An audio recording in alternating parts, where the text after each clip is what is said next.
Code of Professional Responsibility and Accountability. Canon 3 Fidelity. Fidelity pertains to a lawyer's duty to uphold the Constitution and the laws of the land, to assist in the administration of justice as an officer of the court, and to advance or defend a client's cause, with full devotion, genuine interest, and zeal in the pursuit of truth and justice. Section 1. Practice of law. The practice of law is the rendition of legal service or performance of acts or the application of law, legal principles, and judgment, in or out of court, with regard to the circumstances or objectives of a person or a cause, and pursuant to a lawyer-client relationship or other engagement governed by the Code of Professional Responsibility and Accountability for lawyers. It includes employment in the public service or private sector and requires membership in the Philippine Bar as qualification. Section 2. The responsible and accountable lawyer. A lawyer shall uphold the Constitution, obey the laws of the land, promote respect for laws and legal processes, safeguard human rights, and at all times advance the honor and integrity of the legal profession. As an officer of the court, a lawyer shall uphold the rule of law and conscientiously assist in the speedy and efficient administration of justice. As an advocate, a lawyer shall represent the client with fidelity and zeal within the bounds of the law and the CPRA. Section 3. Lawyer-client relationship. A lawyer-client relationship is of the highest fiduciary character. As a trust relation, it is essential that the engagement is founded on the confidence reposed by the client on the lawyer.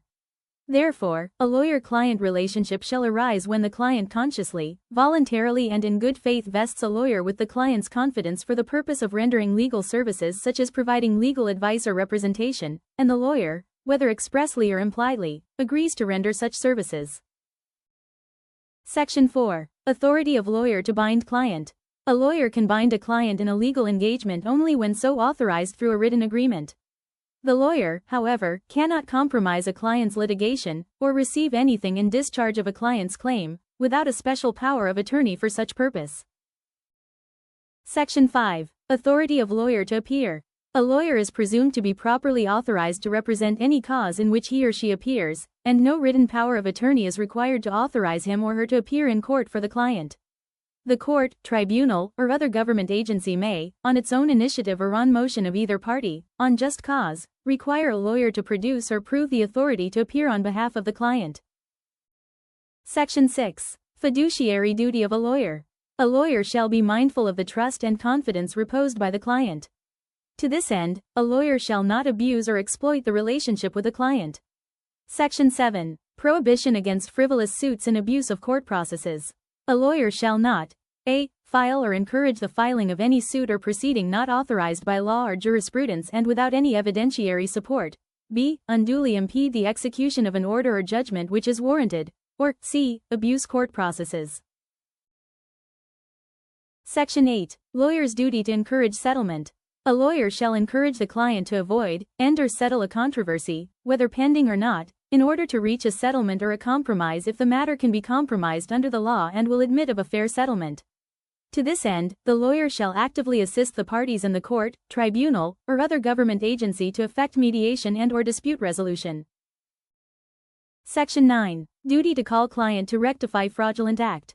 A lawyer who receives information that a client has, in the course of the representation, perpetrated a fraud in relation to any matter subject of the representation before a court, tribunal, or other government agency, or against any officer thereof, shall promptly call upon the client to rectify the same. Such fraudulent act on the part of the client shall be a ground for the termination by the lawyer of the engagement. Section 10. Responsibility over a subordinate lawyer, paralegal, or employee.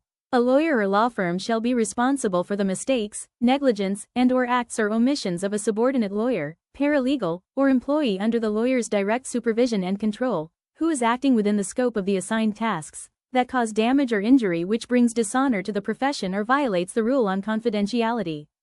However, such liability of the supervising lawyer does not attach upon proof of exercise of diligence of a good parent of a family in the selection and supervision of subordinate lawyer, paralegal, or employee. Section 11. Responsibility of a supervisory lawyer over a supervised lawyer. A supervisory lawyer shall co-sign a pleading or other submission to any court, tribunal, or other government agency with a supervised lawyer. A supervisory lawyer shall be responsible for a violation of the CPRA by the supervised lawyer in any of the following instances. A. The supervisory lawyer orders or directs the specific conduct or, with knowledge of the specific conduct, ratifies it, or b. the supervisory lawyer knows of such conduct at a time when it could be prevented or its consequences avoided or mitigated, but fails to take reasonable remedial action, or c. the supervisory lawyer should have known of the conduct so that reasonable remedial action could have been taken at a time when the consequences of the conduct could have been avoided or mitigated. A supervisory lawyer is a lawyer having direct supervisory authority over another lawyer, including a supervising lawyer under Rule 138A of the Rules of Court. Section 12. Responsibilities of a supervised lawyer. A supervised lawyer acting under the direction of the supervising lawyer, managing partner, or other partners of the firm is nevertheless bound by the CPRA. Section 13. Conflict of interest. A lawyer shall not represent conflicting interests except by written informed consent of all concerned given after a full disclosure of the facts. There is conflict of interest when a lawyer represents inconsistent or opposing interests of two or more persons. The test is whether in behalf of one client it is the lawyer's duty to fight for an issue or claim, but which is his or her duty to oppose for the other client. Section 14. Prohibition against conflict of interest representation, current clients. In relation to current clients, the following rules shall be observed. A. A lawyer shall not enter into a business transaction with a client or knowingly acquire an ownership, possessory, security, or other pecuniary interest adverse to a client unless 1. It is shown that the transaction and terms on which the lawyer acquires the interest are fair and reasonable to the client and are fully disclosed and transmitted in writing in a manner that can be reasonably understood by the client. 2. The client is advised in writing of the desirability of seeking, and is given a reasonable opportunity to seek, the advice of another independent lawyer on the transaction, and 3. The client gives written informed consent to the essential terms of the transaction and the lawyer's role in the transaction, including whether the lawyer is representing the client in the transaction. B. A lawyer shall not use confidential information relating to representation of a client without the client's written informed consent, except as permitted or required by law or the CPRA. C. A lawyer shall not, by undue influence, acquire any substantial gift from a client, including a testamentary gift, or prepare on behalf of a client an instrument giving the lawyer such gift, directly or indirectly.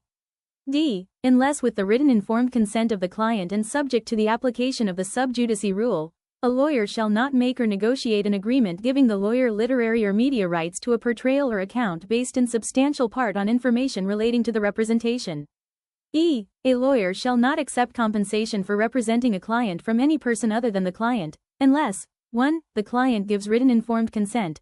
2. There is no interference with the lawyer's independence or professional judgment or with the lawyer-client relationship, or 3. The information relating to representation of a client is protected as required by the rule on privileged communication. F. A lawyer, who represents two or more clients in the same case, in case there is a settlement or plea bargaining, shall disclose to all the clients the existence and nature of all the claims or pleas involved in the participation of each client in the settlement or plea bargaining. G. A lawyer shall avoid testifying in behalf of the client, except 1. On formal matters, such as the mailing, authentication or custody of an instrument, and the like, or 2. On substantial matters, in cases where the testimony is essential to the ends of justice, in which event the lawyer must, during the testimony, entrust the trial of the case to another counsel. Section 15. Conflict of interest of a lawyer hired by a law firm. When a lawyer joins a law firm, it shall be the duty of the lawyer to disclose to the law firm, at the earliest possible opportunity, his or her previous clients that may have a potential conflict of interest with the current clients of the law firm. If there is a potential conflict of interest, the lawyer shall not act on the case or cases of the affected current client. Section 16. Prohibition against dating, romantic or sexual relations with a client. A lawyer shall not have dating, romantic, or sexual relations with a client during the engagement, unless the consensual relationship existed between them before the lawyer-client relationship commenced. Section 17. Prohibition against conflict of interest representation, prospective clients. In relation to prospective clients, the following rules shall be observed. A. A lawyer shall, at the earliest opportunity, ascertain the existence of any conflict of interest between a prospective client and current clients, and immediately disclose the same if found to exist. In case of an objection by either the prospective or current client, the lawyer shall not accept the new engagement. B. A lawyer shall maintain the private confidences of a prospective client even if no engagement materializes, and shall not use any such information to further his or her own interest, or the interest of any current client.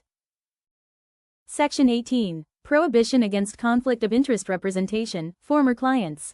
In relation to former clients, the following rules shall be observed. A. A lawyer shall maintain the private confidences of a former client even after the termination of the engagement, except upon the written informed consent of the former client, or as otherwise allowed under the CPRA or other applicable laws or regulations, or when the information has become generally known. B. A lawyer shall not use information relating to the former representation, except as the CPRA or applicable laws and regulations would permit or require with respect to a current or prospective client, or when the information has become generally known. C. Unless the former client gives written informed consent, a lawyer who has represented such client in a legal matter shall not thereafter represent a prospective client in the same or related legal matter, where the prospective client's interests are materially adverse to the former client's interests. Section 19. Corporate lawyers, conflict of interest.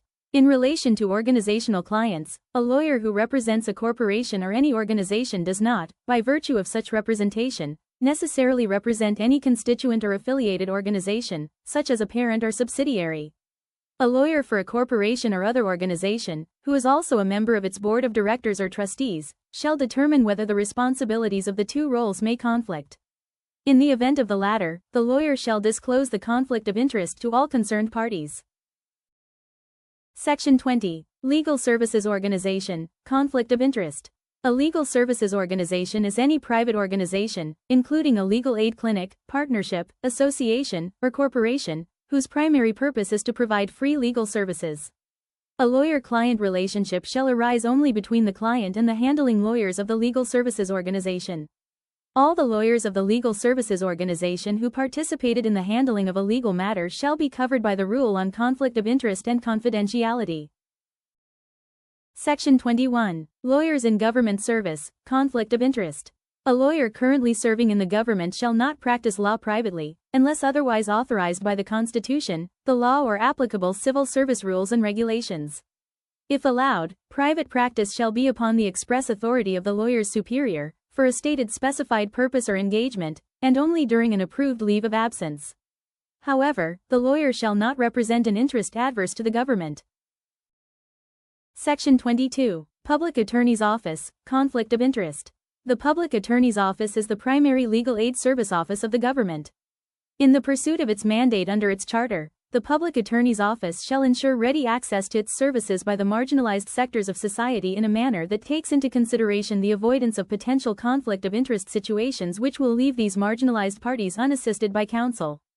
A conflict of interest of any of the lawyers of the Public Attorney's Office incident to services rendered for the office shall be imputed only to the said lawyer and the lawyer's direct supervisor.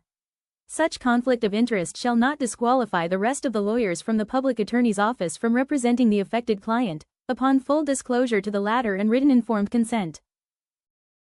Section 23. Amicus curiae. A lawyer shall not decline, without just cause, a request by any court, tribunal, or other government agency to act as amicus curiae in any proceeding relating to the lawyer's expertise or field of specialization. Section 24. Active involvement in legal education. A lawyer shall keep abreast of legal developments, participate in continuing legal education programs, and support efforts to achieve standards of excellence in law schools as well as in the practical training of law students. In addition, a lawyer shall assist the Integrated Bar of the Philippines, law schools, law alumni associations, or civic organizations, in educating the public on the law and jurisprudence. The IBP chapters shall provide supervising lawyers to the legal aid clinics in their jurisdiction. Section 25. Support for legal internship, apprenticeship and training. To prepare the next generation of lawyers for ethical practice, lawyers shall support legal internship and apprenticeship programs and accept law students for training. The lawyer shall treat the apprentices as junior colleagues and future counsels, and shall conscientiously supervise them. Section 26. Prompt payment of membership dues. A lawyer shall promptly pay the annual membership dues in the Integrated Bar of the Philippines, unless expressly exempt from such payment by law or rules. Section 27. Confidentiality of privileged communication. A lawyer shall maintain the confidences of the client, and shall respect data privacy laws. The duty of confidentiality shall continue even after the termination of the lawyer-client engagement. Section 28. Protecting client confidences. A lawyer shall not reveal the confidences of the client, including data from the client's files, except a. when a written informed consent is obtained from the client, b. when required by law, such as anti-money laundering statutes, or the rules of court, c. to the extent necessary, to collect the lawyer's fees, d. in defense of the lawyer, or the lawyer's employees or associates, or e. by judicial order, but only if material. Section 29. Duty of confidentiality by former lawyers of a law firm. A lawyer shall continue to be bound by the rule on confidentiality pertaining to clients of his or her previous law office or law firm. Section 30. Duty of confidentiality of members of a law firm. A lawyer may disclose the legal matters entrusted by a client of the firm to the partners and associates, as well as paralegals, legal assistants, law clerks, legal researchers, law interns, and other non-legal staff, who are or will be involved in the handling of the client's account, unless expressly prohibited by the client. A lawyer directly entrusted with a client's confidences shall adopt necessary measures to prevent other members of the law firm, both legal and non-legal, to whom the client's confidences have been shared, from disclosing or using them, without the written informed consent of the client. Section 31. Prohibition against filial disclosure. A lawyer shall not discuss a client's confidences even with family members. Section 32. Non-disclosure of legal consultation. A lawyer shall not reveal that he or she has been consulted about a particular case except to avoid possible conflict of interest. Section 33. Foreign lawyers. Foreign lawyers cannot, directly or indirectly, practice law in the Philippines. Section 34. Active participation in the development of the legal profession. A lawyer shall participate in the development of the legal system by initiating or supporting efforts in law reform, the improvement of the administration of justice, strengthening the judicial and legal system, and advocacies in areas of special concern such as the environment, indigenous peoples' rights, human rights, access to justice and good governance. Section 35. Limited legal services. Limited legal services refer to services for a specific legal incident, with the expectation by the lawyer and the client that the lawyer will not provide continuing legal services in the matter. This includes being appointed as counsel de officio only for arraignment purposes or special appearances to make any court submission, to give advice, to draft legal documents, to provide legal assistance before courts or administrative bodies, and the like. In all instances, the lawyer shall state that the service being rendered is in the nature of limited legal services. A lawyer who renders limited legal services shall be entitled to compensation as may be agreed upon or provided by the rules of court. Section 36. Pro bono limited legal services. A lawyer appointed by the court as counsel de officio shall not refuse to render limited legal services pro bono on the ground of conflict of interest. Instead, the lawyer shall disclose to all affected parties such conflict of interest. In any case, the lawyer may not refuse to render such pro bono legal services to the person concerned if only to the extent necessary to safeguard the latter's fundamental rights and not to deprive such person of remedies available under the law or rules. A lawyer currently serving in the government shall not be exempt from pro bono service and may be appointed by any court, tribunal, or other government agency as counsel de officio, unless prohibited by law, or the applicable civil service rules and regulations, or when there is a conflict of interest with government. Section 38. Termination of limited legal services. Unless governed by Canon 3, Section 36, a lawyer must cease to provide limited legal services to a client when the lawyer becomes aware that there may be an actual or potential conflict of interest, except with the written informed consent of the client. In all cases, the limited legal services terminates upon the completion of such services. Section 39. Limited legal services of law student practitioners. The limited legal services rendered by a law student practitioner under the Clinical Legal Education Program shall be governed by the CPRA. Section 40. Accountability of legal clinic director and supervising lawyer. A law student clinic director and supervising lawyer, under Rule 138A of the Rules of Court, shall provide meaningful training to law students. They shall assume responsibility for any work performed by the law student while under their supervision and shall comply with all the laws, rules, and guidelines pertaining to law student practice. Section 41. Fair and reasonable fees. A lawyer shall charge only fair and reasonable fees. Attorney's fees shall be deemed fair and reasonable if determined based on the following factors: a. The time spent and the extent of the service rendered or required. b. The novelty and difficulty of the issues involved. c. The skill or expertise of the lawyer, including the level of study and experience required for the engagement. d. The probability of losing other engagements as a result of acceptance of the case. e. The customary charges for similar services and the recommended schedule of fees, which the IBP chapter shall provide. f. The quantitative or qualitative value of the client's interest in the engagement, or the benefits resulting to the client from the service. g. The contingency or certainty of compensation. h. The character of the engagement, whether limited, seasonal, or otherwise, and I. Other analogous factors. Section 42. Division of fees upon referral. A lawyer shall, in case of referral of legal services in favor of another lawyer with the written informed consent of the client, be entitled to a division of fees in proportion to the work performed and responsibility assumed.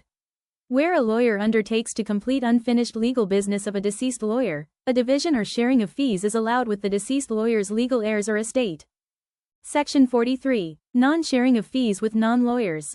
A lawyer shall not share, split, or divide or stipulate to divide, directly or indirectly, a fee for legal services with persons or organizations not licensed or authorized to practice law. Section 44. Payment of compensation by third party. A lawyer shall not receive any fee, reward, costs, commission, interest, rebate or forwarding allowance or other compensation from anyone other than the client, except upon the written informed consent of such client. Receipt of compensation from someone other than the client must not interfere with the lawyer's independence, professional judgment, or the lawyer-client relationship. Neither should information relating to representation of a client be disclosed in violation of the rule on privileged communication. Section 45. Prompt payment of legal fees. A lawyer is entitled to prompt payment from the client of attorney's fees. Absent an express agreement as to professional fees, a lawyer is entitled to be paid reasonable attorney's fees in accordance with Canon 3, Section 41. Section 46. Controversy over legal fees. A lawyer shall avoid any controversy with a client concerning fees for legal services and shall resort to judicial action solely to prevent imposition, injustice or fraud.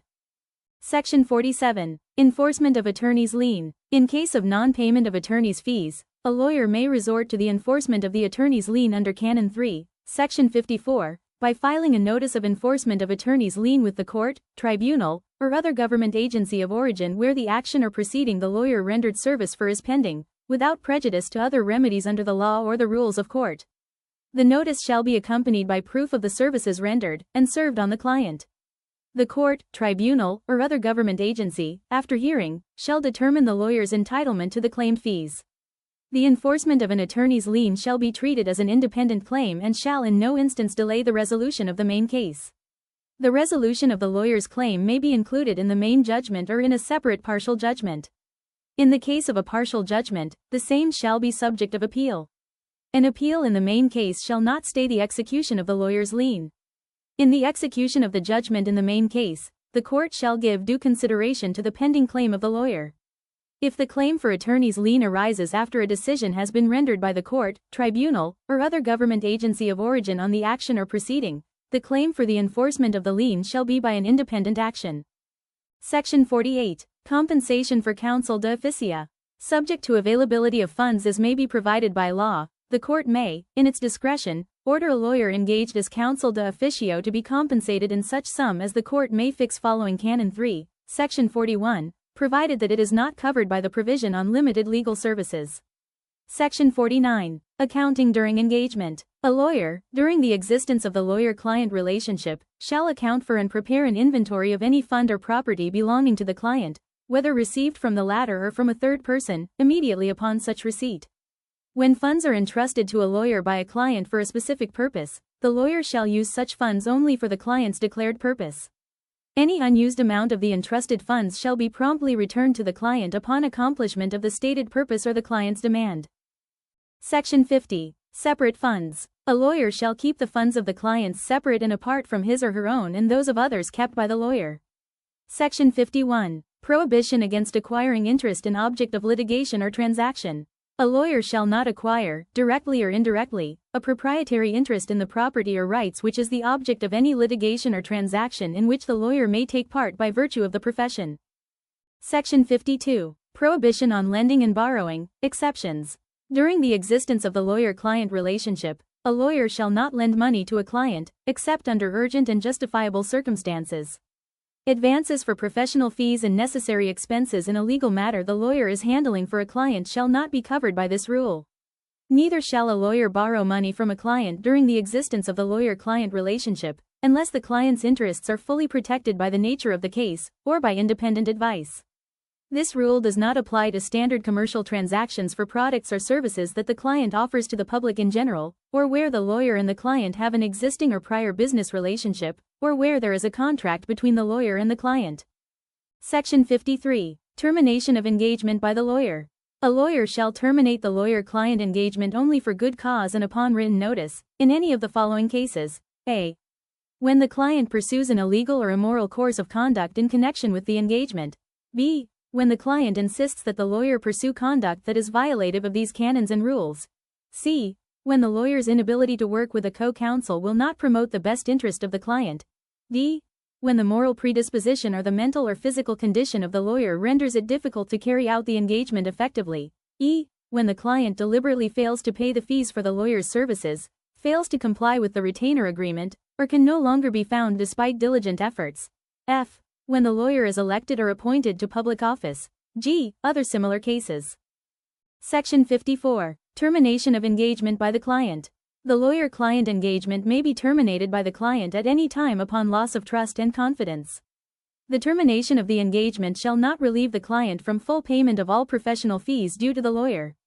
If the engagement has been reduced to writing, the lawyer shall be entitled to recover from the client the full compensation stipulated, unless found by the court, tribunal or other government agency to be unconscionable or unreasonable under Canon 3, Section 41 of the CPRA. For the payment of the compensation, the lawyer shall have a charging lien upon all judgments for the payment of money, and executions issued in pursuance of such judgment, rendered in the case where the lawyer's services had been retained by the client. Section 55. Termination of engagement upon death. The death of the lawyer or client shall terminate the lawyer-client relationship. The death of such lawyer shall not extinguish the lawyer-client engagement between the law firm and the client handled by such law firm. Section 56. Accounting and turnover upon termination of engagement. A lawyer who is discharged from or terminates the engagement shall, subject to an attorney's lien, immediately render a full account of and turn over all documents, evidence, funds, and properties belonging to the client. The lawyer shall cooperate with the chosen successor in the orderly transfer of the legal matter, including all information necessary for the efficient handling of the client's representation.